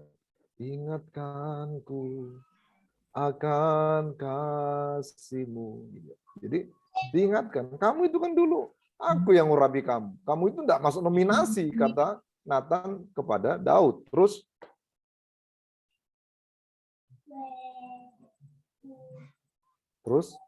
Dan akulah yang melepaskan engkau dari tangan Saul. Ya, beberapa kali dia yang ingin dibunuh Saul, tapi Tuhan yang melepaskan. Terus?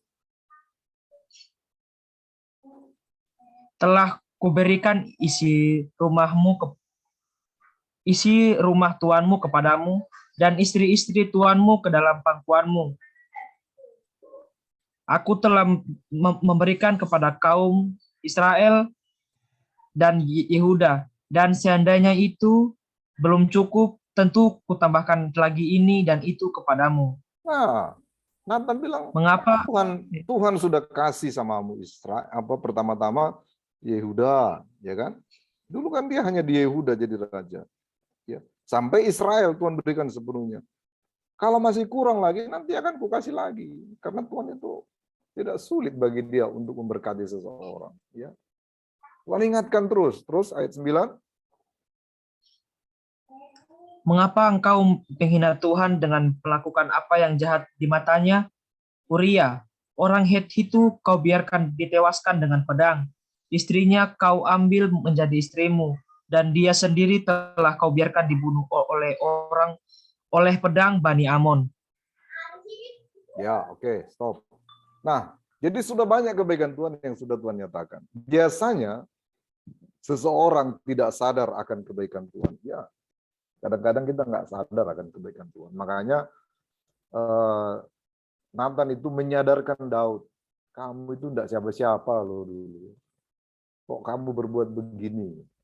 Makanya kadang-kadang kita harus mengingat akan kebaikan Tuhan, Bapak Ibu, supaya kita menyadari bahwa ternyata kita ini bukan siapa-siapa tadinya. Kita ini hanya oleh kemurahan Tuhan, Tuhan angkat menjadi pelayan Tuhan, bahkan beberapa di antara kita sudah dalam penggembalaan, itu semua karena kemurahan Tuhan. Jangan pernah melupakan Tuhan. Ya. Next, kita lihat ayat yang ke 10-12. Ya, 10-12. Di sini ada penjelasan dari Nathan tentang konsekuensi dosa. Apa itu konsekuensi dosa? Ya, ayat yang ke-10 sampai ayat yang ke ayat berapa ini tadi? Ayat yang ke-10 sampai ayat yang ke-12. Oleh sebab itu, pedang tidak akan menyingkir dari keturunanmu sampai selamanya, karena engkau telah menghina aku dan mengambil istri Uria, orang Het itu, untuk menjadi istrimu. Wah, ini konsekuensi. Pedang tidak akan menyingkir daripadamu selamanya, dikatakan. Wah, ngeri nih Bapak Ibu. Makanya upah dosa itu ialah maut. Ya. Jemaat kalau tidak dibina, dia akan terus dalam kesusahan. Jemaat yang tidak dibina, dia akan terus berada dalam kegagalan. Jemaat yang tidak dibina, dia akan terus berada dalam kutukan. Terus? Beginilah firman Tuhan, bahwasanya malapetaka akan kutimpakan ke atasmu yang datang dari kaum keluargamu sendiri. Ya. Aku akan mengambil istri-istrimu di depan matamu dan memberikannya kepada orang lain, orang itu akan tidur dengan istri-istrimu di siang hari. Wah, ngeri nih. Masa istri kita ditidurin orang lain siang bolong? Dan itulah upah dosa itu. Jadi jangan kita pikir dosa itu ya ringan gitu. Jangan menganggap ringan dosa. Kalau dalam pengajaran namanya tahbisan. Maka kita harus menjaga tahbisan kita sebagai pelayan-pelayan Tuhan, sebagai hamba Tuhan. Ini konsekuensi dosa itu berat. Walaupun nanti pada akhirnya dia akan diampuni, tetapi konsekuensi dosa itu berat. Terus ayat 12. Sebab engkau telah melakukannya secara tersembunyi, tetapi aku akan melakukan hal itu di depan seluruh Israel secara terang-terangan. Wah, kan? Waduh, tidak ada yang tersembunyi. Ada dosa yang kita lakukan tersembunyi, tetapi bagi Tuhan tidak ada yang tersembunyi. Olehnya konsekuensi dosa harus diberitahu. Upah dosa ialah maut. Kemudian dosa itu selalu mendatangkan kesusahan. Ya, ingat saudara-saudara ya, dosa itu selalu mendatangkan kesusahan. Makanya penting sekali pembinaan warga gereja itu supaya jemaat yang kita layani jangan hidup dalam kesusahan. Ya, kita pun supaya jangan hidup dalam kesusahan. Ya. Karena apa? Karena jemaat itu tidak mengalami pembinaan.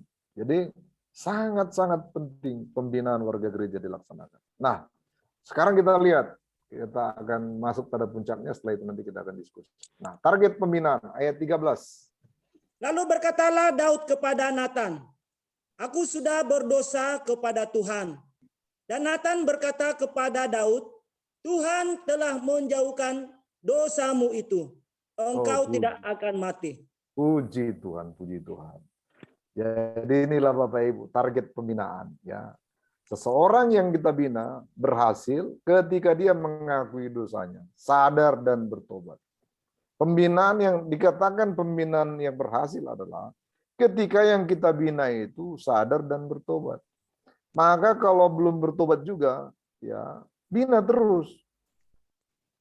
Jangan seperti ada istilah orang, kalau tidak mau dibina, diapakan?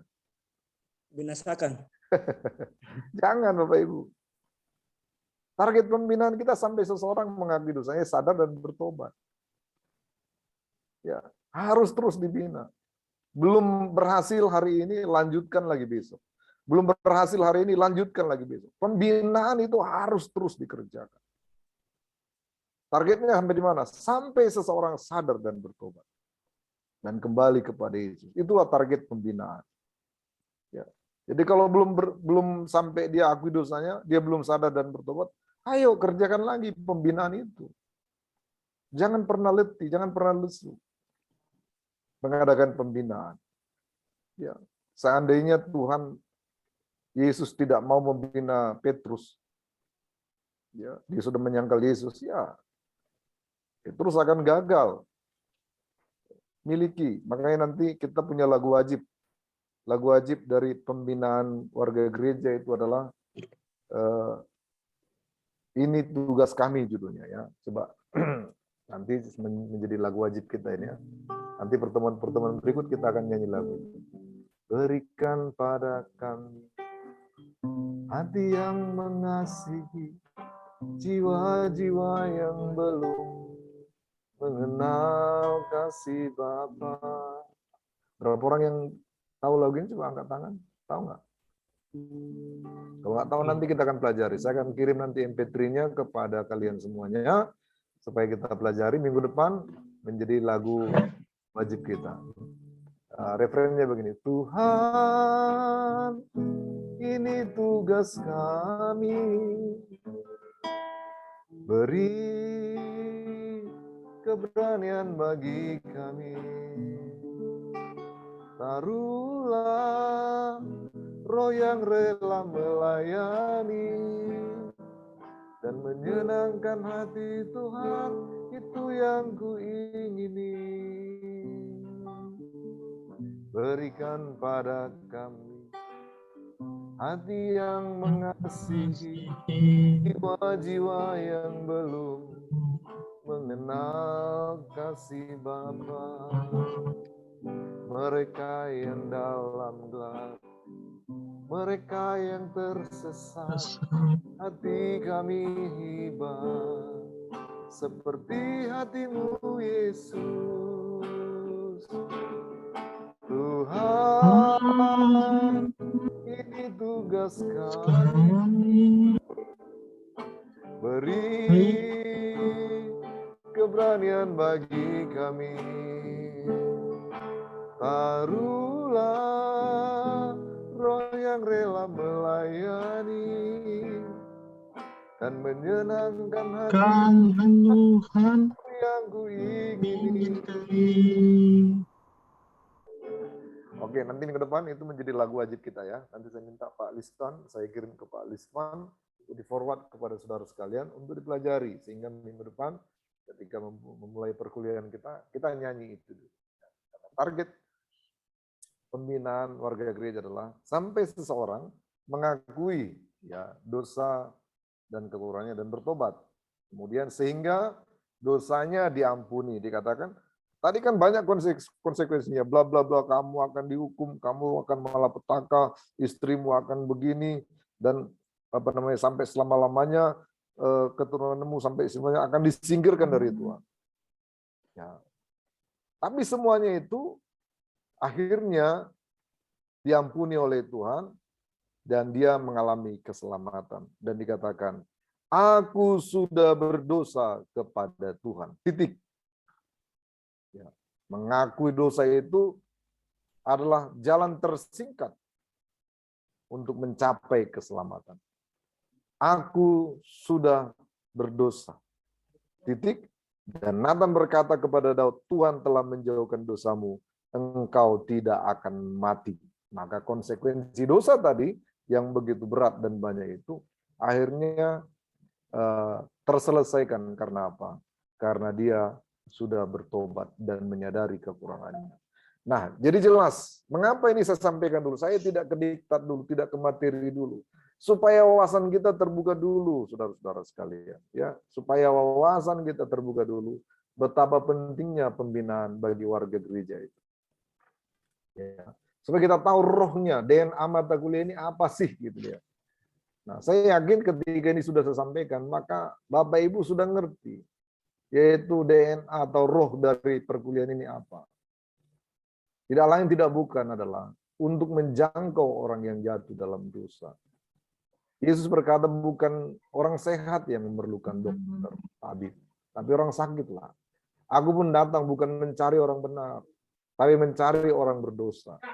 Ya, contoh di sini ada di antara kita pendengar, ya saudari Hera ini ya ingat baik-baik, Tuhan cari itu orang yang terhilang. Masa yang ada kita cari? Dia. Makanya saya juga memberikan pengertian kepada jemaat. Tiap hari Minggu itu, walaupun jemaat kami ya masih ratusan, dia 200 lebih gitu ya. Tapi setiap minggu itu, setelah doa berkat, saya langsung lari bersama istri ke depan pintu keluar. Lalu one by one saya sapa, halo, selamat, gimana, sehat? Yang belum bekerja, pokoknya kita sapa terus. Nah, saya sudah bilang sama jemaat yang lama, ya, please ya, kalian itu jemaat lama, kalau tidak saya sapa, jangan merasa sakit hati. Jiwa-jiwa baru ini yang perlu kita raih. Kalau ada jiwa-jiwa baru, langsung saya datangin, gimana, tinggal di mana, segala macam, bla bla bla, segala. Kita akan follow up dia yang baru. Yang lama itu, ya sudahlah, mereka harusnya menjadi pembina-pembina. Jangan lagi mau dibina. Jadi saya sudah bilang sama jemaat yang saya layani, kalau kalian tidak saya selamat pagi, selamat siang, udahlah maklum lah. Tapi kalau jemaat yang baru itu ya langsung saya rangkul supaya mereka merasakan yaitu pembinaan dari seorang gembala dan mereka merasa bahwa memang betul-betul kehidupan mereka merasa terbina. Ya, baik, sampai di situ materi tadi untuk sebagai materi pembuka. Saya ingin tanggapan dari saudara-saudara sekalian terhadap apa yang sudah saya sampaikan. Saya ingin feedback dari saudara-saudara sekalian. Dimulai dengan kata ternyata.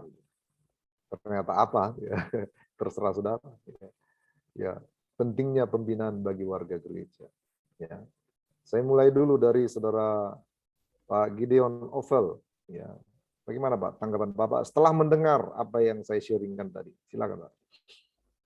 Baik, terima kasih. Memang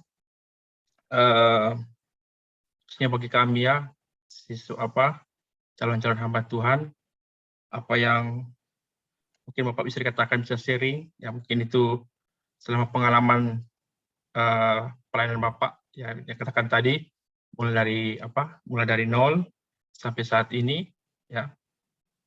Juga mungkin bagi kehidupan kami, ya kita juga mau belajar, ya. Mungkin artinya bahwa DNA itu juga mungkin masing-masing pribadi kan berbeda, seperti itu. Tapi apa yang kami dengar, menjadi kesaksian dari Bapak, itu juga menjadi motivasi bagi kami sebagai calon-calon siswa, calon hamba Tuhan, ya, karena melihat kondisi saat ini ya, kondisi situasi saat ini berbagai macam keadaan ya, seperti berbagai tadi masalah yang dihadapi oleh sidang jemaat sebagai, makanya bagi kehidupan kami bisa melihat ya, memang intinya di sini saya melihat butuh hikmat ya, butuh hikmat yang daripada Tuhan untuk menghadapi sidang jemaat itu dengan tidak emosi tetapi dengan kerendahan hati untuk bisa membawa dan membina jemaat. Seperti itu Pak mungkin. Oke, baik. Jadi memang 12 jemaat, maka 12 lah kejiwaannya yang harus kita hadapi kan gitu ya.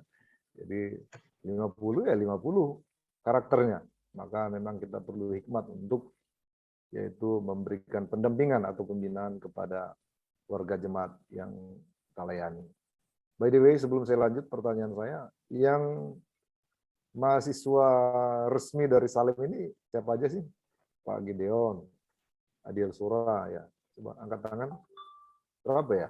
1, 2, 3, 4, 5 ya? 7 Pak. 7. Iya. Gideon, Adiel Sura, Pak Bangun, Pak Kurniawi, Arya Rusadatina, Murad, sama Angel ya. 7 ya. Sempurna kata orang Tabernakel itu. 7 itu sempurna. Kenapa sempurna? Karena hari ke-7 Tuhan menyempurnakan ciptaannya. Amin. Luar biasa. Oke, silakan Pak Bangun. Setelah mendengar apa yang saya sampaikan, apa yang Bapak dapat? Terima kasih Pak Elroy sudah membawa kita untuk bisa mengerti di mana tentang pembenahan gereja di masa sekarang ini Pak ya. Khususnya buat kami di sini di desa, jujur saja Pak ya. Saya sebenarnya orang dari kota Pak. Waktu saya jujur saya lahir di kota, saksinya itu ada Om Stefanus di Makassar saya. Pak Stefanus Sangka. Itu saya lahir di Makassar, besar di Makassar. Jadi waktu Tuhan panggil saya di sini, wah saya jujur saja.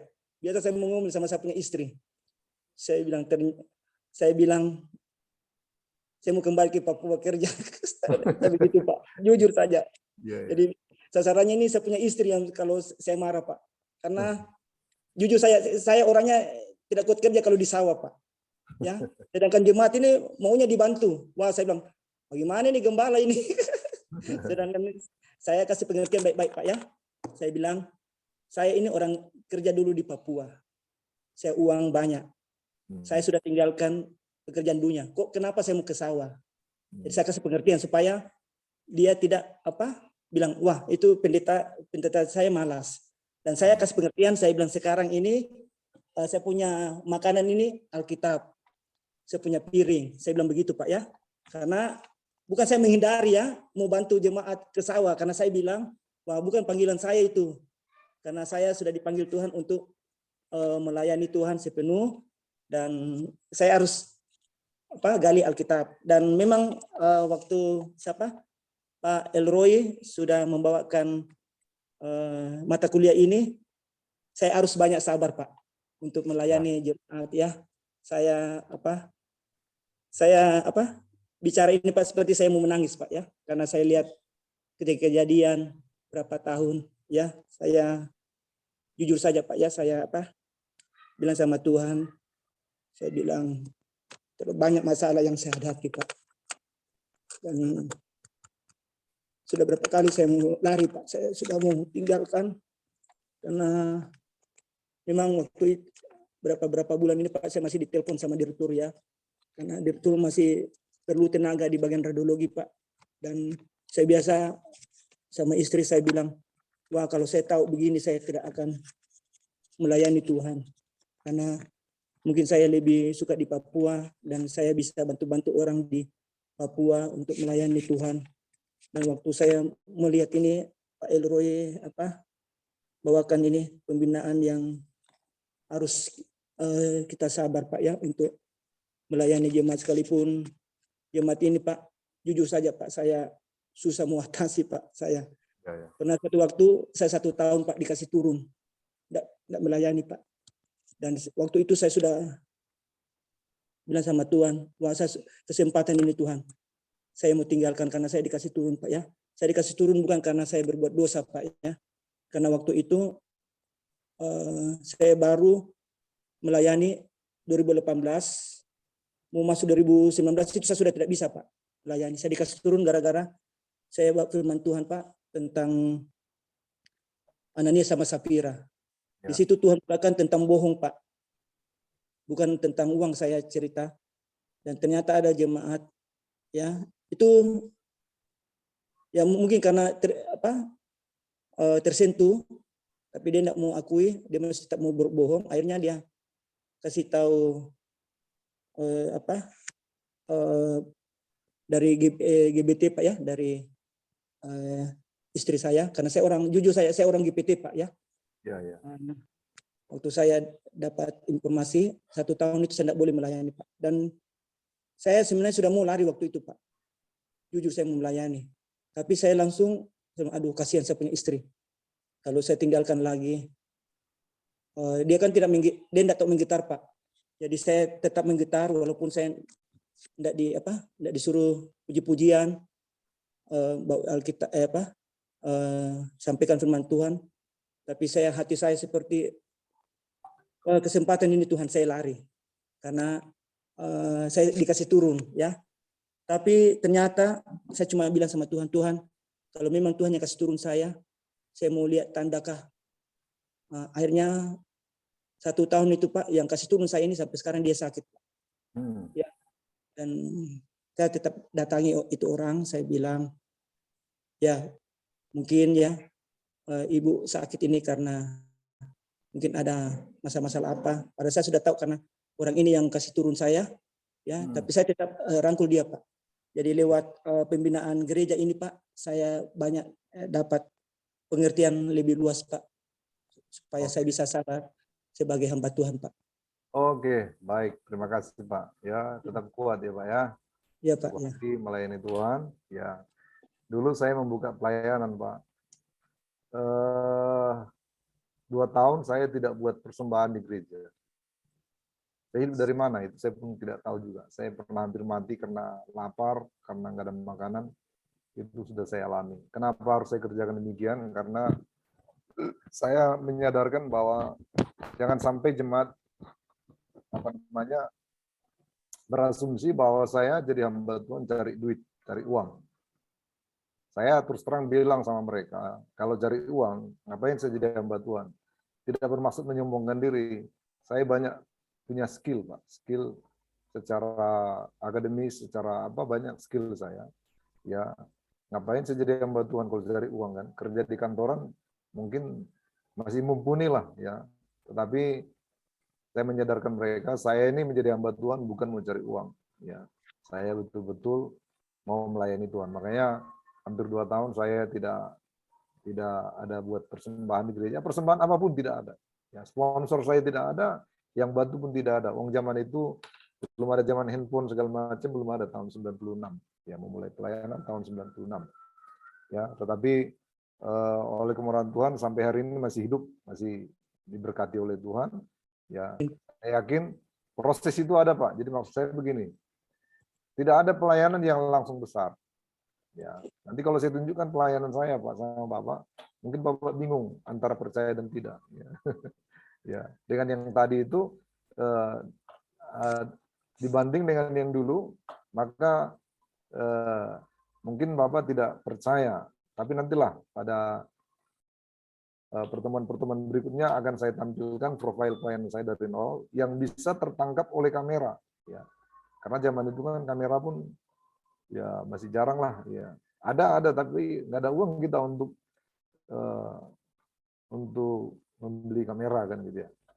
Ya, tapi nantilah pertemuan berikut akan saya posting itu perjalanan pelayanan saya dari nol, dari tidak ada orang, dari sendiri. Tapi sekali lagi Pak, Yesus saja memulai pelayanannya dari kecil. Ya, mari belajar setia, ya belajar setia terus dalam perkara yang kecil, maka Tuhan tambahkan kepada hal yang besar. Tanyalah orang-orang yang melayani, tidak ada yang langsung besar, ya semuanya dimulai dari yang kecil.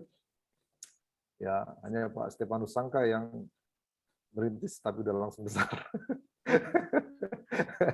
Bercanda Pak. Gitu, Pak. Tapi tanyalah beliau, dari dulu pelayanannya seperti apa? Pasti dimulai dari yang kecil juga ya.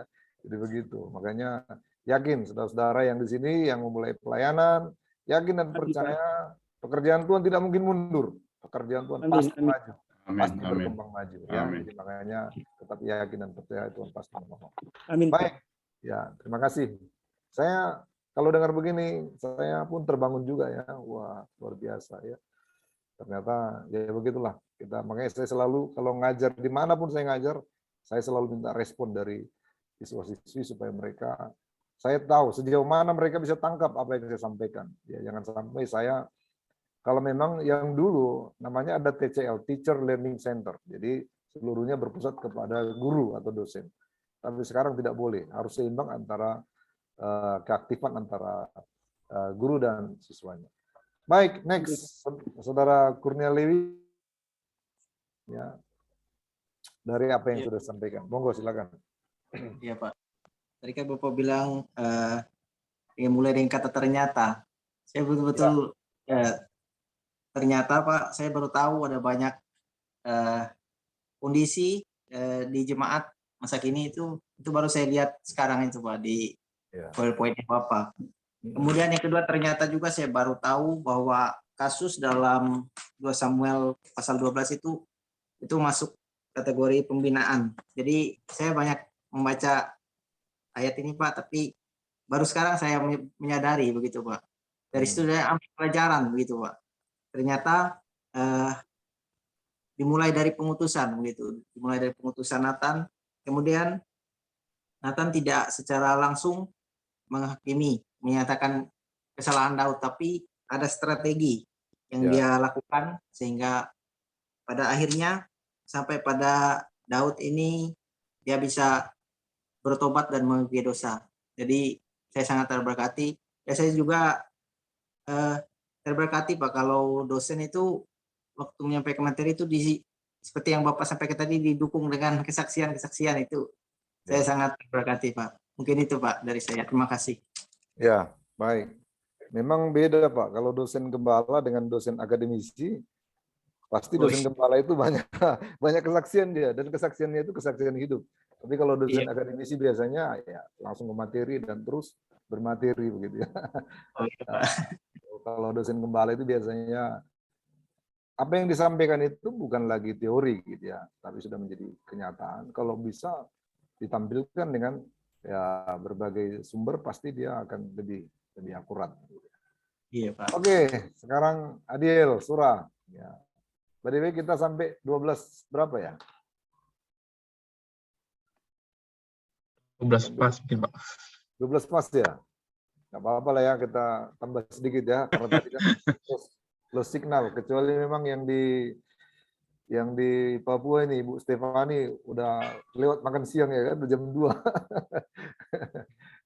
Tapi nggak apa-apa ya. Silakan Adiel. Ya, terima kasih untuk penyampaian materi yang diberikan oleh Om. Di sini saya mendapat banyak sekali materi yang saya baru dengar sekarang tentang apa masalah yang dihadapi jemaat yang tadi Bapak ceritakan kesaksian, apa jemaat yang tidak diizinkan oleh suaminya ibadah, terus ada strategi-strategi untuk menginjili suaminya untuk beribadah. Mungkin begitu saja Pak yang saya bisa dapat Pak. Ya, kiranya itu menjadi suatu bekal bagi Adiel suatu saat nanti kamu melayani Tuhan, diizinkan Tuhan melayani. Dan saya senang kalau melihat seperti Adiel ini masih muda melayani Tuhan. Saya ingat saya dulu ya. Jadi terus terang aja ini saya buka kartu aja. Umur saya sebenarnya masih muda. Tapi saya cepat dipanggil Tuhan melayani. Saya dulu umur 21 tahun sudah langsung jadi gembala. Ya, bayangkan. Adiel berapa tahun sekarang usianya? Tahun ini 19 Pak. 19 ya, sedikit lagi lah. Ya, jadi masih muda waktu itu, saya masih muda sekali. Saya aja nggak yakin kalau saya hamba Tuhan gitu. Saya kadang-kadang berkaca, hamba Tuhan kah saya ini gitu ya. Oh, masih terlalu muda gitu ya. Tapi saya terima kasih Tuhan panggil masih muda sehingga masih muda begini ya. Makanya orang bilang Pak saya ini siapa itu Elroy Manalu. Kebetulan memang saya sekarang berada menjadi kepala Departemen Pendidikan dan Pengajaran di Sinode GPT ya. Kadang-kadang orang bilang siapa itu masih hijau, masih muda katanya. Ya sih masih muda saya ya. Tapi sudah 25 tahun jadi gembala gitu ya. Iya masih muda, tapi anak saya udah semester 7 juga ya, jadi udah nggak terlalu tua juga gitu ya. Nggak terlalu muda juga. Lalu ya kalau bilang ya saya dari Lempinel, istri saya dari Lempinel juga dari GPT gitu ya. Jadi kalau tergores tangan saya ini keluar darah, langsung gambar pelita emas dia Pak bangun. Haleluya. Ya Om Stefanus ya, langsung gambar pelita emas kalau tergores. Apa? Mertua saya orang GPT, istri saya orang GPT, orang tua saya AMB GPT, abang saya pendeta GPT, ya, adik saya juga pendeta GPT dan adik saya yang perempuan istri gembala GPT gitu ya. Tapi oke lah nggak apa-apa, dibilang masih muda ya, Daud juga masih muda dulu. Ya. Tapi saya terbalik Pak. Balik ya. Saya sudah umur 55 baru Tuhan panggil melayani. Nggak apa-apa Pak, ada yang cepat, ada yang cepat berarti ada yang dia kejar kan, kalau yang belakangan ada yang ditunggu gitu ya. Amin Pak. Ya, terus pokoknya maju terus dalam pelayanan melayani Tuhan. Amin Ya. Pak, amin. Oke, Ari Ersada. Yo, sebelum itu nanti Angel, siap Angel ya. Ya, silakan. Baik Pak, di sini saya akan memberikan tanggapan saya mengenai materi yang Bapak sampaikan tadi mengenai pembinaan warga gereja Pak. Di sini materi yang saya dapatkan ini benar-benar sangat mendekati diri saya Pak, terutama dalam hal pengembalaan Pak ya. Karena apa yang saya lihat sekarang ini di dalam lingkup gereja saya ini Pak, dalam hal pembinaan terutama bagi warga jemaat sendiri ini masih kurang Pak ya. Jadi kayak mungkin kita harus lebih berkunjung ke rumah jemaat gitu. Nanti kalau saya lihat ini masih kurang Pak. Jadi melalui materi yang Bapak sampaikan tadi, nanti kedepannya kalau Tuhan izinkan bisa saya terapkan. Jadi lebih-lebih saya juga ingin jemaat yang ada di tempat kami ini, mereka ini juga bisa bertumbuh gitu Pak. Jadi sehari ini saya tetap bertumbuh gitu Pak. Terima kasih Pak. Oke, baik. Memang betul-betul tadi Nathan, Tuhan mengutus Nathan. Ya, maka siap-siaplah Ari Ersada Pinem untuk diutus juga ya. Jangan tunggu bola ya. Jangan diam-diam di pastori ya. Cari jiwa ya. Biar mereka, bina mereka sehingga mereka bertobat seperti Daud bertobat dan kembali kepada Tuhan. Oke, yang terakhir si Murad ini. Ayo Murad atau Angel, mana yang duluan kalian ini? Iya, saya Pak. Ya, Angel silakan. Kalau saya yang dari materi ini cukup banyak juga, yaitu dari yang Bapak sampaikan mungkin yang saya dapat terima itu strategi untuk pembinaan tiap-tiap orang itu berbeda.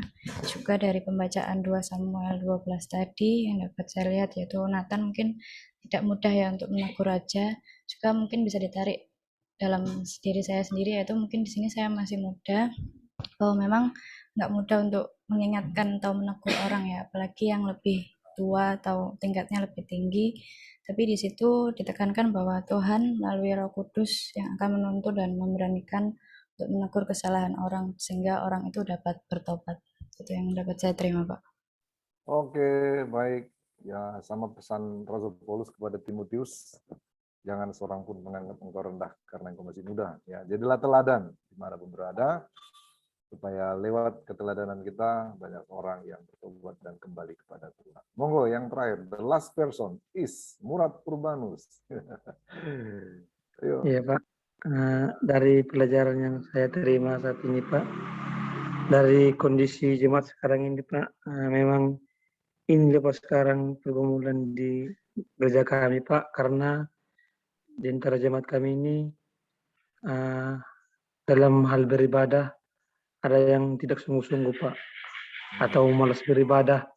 Kadang dia jemaat itu datang beribadah hanya pada saat perlu, tentunya pada saat Natal, Paskah, dan itulah sekarang pergumulan seorang gembala di sini Pak. Makanya saya juga Pak ingin terjun langsung, ingin membantu pelayanan di sini Pak, supaya lebih memotivasi jemaat di sini Pak untuk supaya rajin beribadah.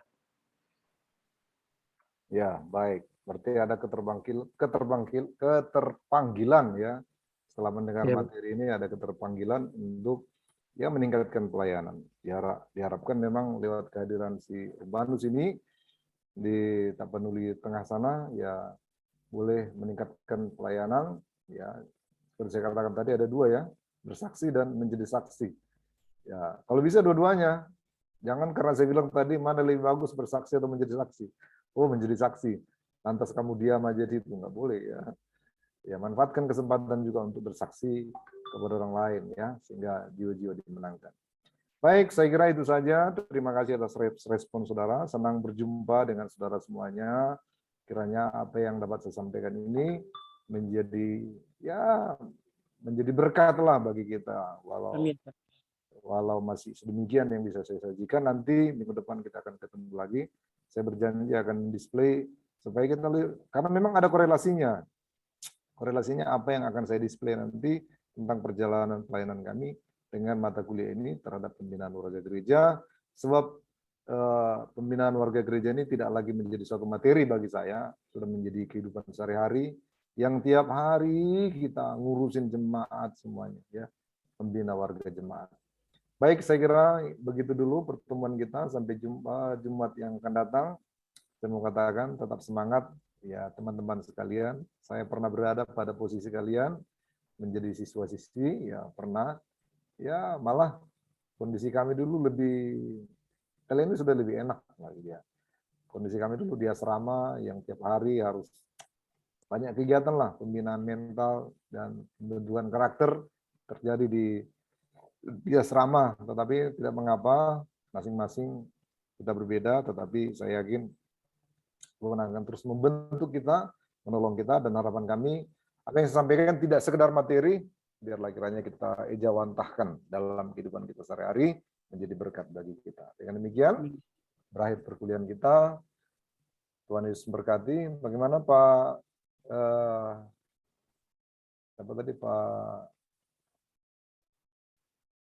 Iya Pak. Lispan Pak. Jangan lupa Pak. Lama itu kita dia. di Batam. Saking sudah lamanya kita nggak jumpa, makanya jadi. Iya Pak Lispan. Iya. Waktu kita sudah berakhir Pak. Bahkan sudah. Pak Lispan ini juga adalah saksi hidup pelayanan saya. Dia tahu juga pelayanan saya. Iya Pak. Dan Mulai juga dari Ruli Pak. Saya juga saksi hidup atas dia. Dulu dia udah pernah mau mati, tapi nggak jadi mati. Serius. Dia dulu di depan mata saya udah mau mati, dia jatuh dari atap gereja, ya. Tapi akhirnya dia hidup dan menjadi Tuhan sekarang. Serius, itu nggak bohong saya. Oke, baik, dengan demikian berakhir perkuliahan kita. Mari kita berdoa. Bapak yang baik, kami bersyukur atas anugerah Tuhan kami boleh berjumpa dalam mata kuliah kami pada saat siang hari ini, yaitu dalam mata kuliah pembinaan warga gereja. Biarlah materi yang sudah hamba-Mu sampaikan boleh bertumbuh di hati kami semua, tidak sekedar materi, tetapi menjadi berkat bagi kami, membekali diri kami sekarang, bahkan dalam pelayanan yang Tuhan percayakan bagi kami. Diberkati seluruh rekan-rekan mahasiswa yang sudah ambil bagian dalam hari ini.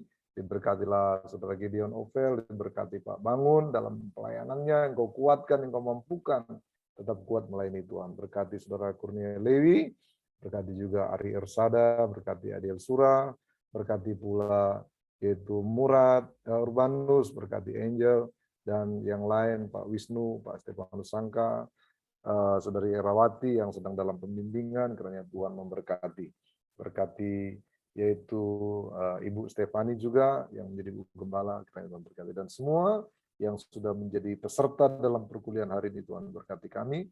Pertemukan kami dalam perkuliahan yang akan datang lebih sehat, diberkati Tuhan lagi. Sementara itu kami berdoa untuk institusi Salem GPT yang menunggu kami, kiranya Engkau memberkati Salem ini ke depan, semakin maju, banyak jiwa dibentuk melalui Salem GPT untuk hormat kemuliaan bagi nama Tuhan. Terpujilah nama Tuhan. Jika Tuhan temukan kesalahan ketika hamba-Mu menyampaikan materi, kiranya Tuhan mengampuni, menyucikan dengan darah-Mu. Inilah doa kami bersyukur mengakhiri perkuliahan kami. Dalam nama Yesus Kristus kami berdoa, haleluya. Amin, amin. Baik, saudara-saudara, jika